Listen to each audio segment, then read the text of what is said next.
প্রিয় ভাইরা, এ পর্যায়ে শুভেচ্ছা জানাবেন জনগণের পক্ষ থেকে। শুভেচ্ছা জানাবেন বিএনপির বিপ্লবী মহাসচিব মির্জা ফখরুল ইসলাম আলমগীর এ পর্যায়ে শুভেচ্ছা জানাবেন জনগণের পক্ষ থেকে। বিসমিল্লাহির রহমানির রহিম।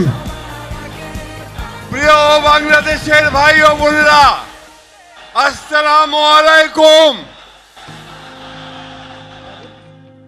আল্লাহর অশেষ মেহেরবানিতে আজকে আমাদের মাঝে দীর্ঘ 17 বছর পরে ফিরে এসেছেন আমাদের স্বাধীনতার ঘোষক শহীদ প্রেসিডেন্ট জিয়াউর রহমানের পুত্র এবং আমাদের গণতন্ত্রের আপসহীন নেত্রী, আমাদের গণতন্ত্রের মাথা দেশনেত্রী বেগম খালেদা জিয়ার পুত্র জনাব তারেক রহমান। আমরা বাংলাদেশের মানুষের পক্ষ থেকে তাকে স্বাগত জানাচ্ছি।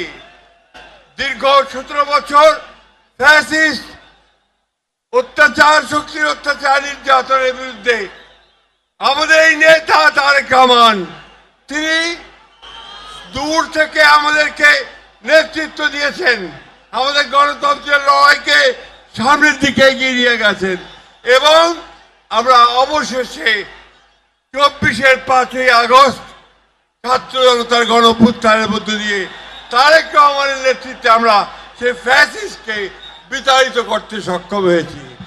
আজকে সেই নেতা এই দীর্ঘ নির্যাতন নিপীড়নের পরে নির্বাসিত অবস্থায় থেকে আমাদের মাঝে ফিরে এসেছেন।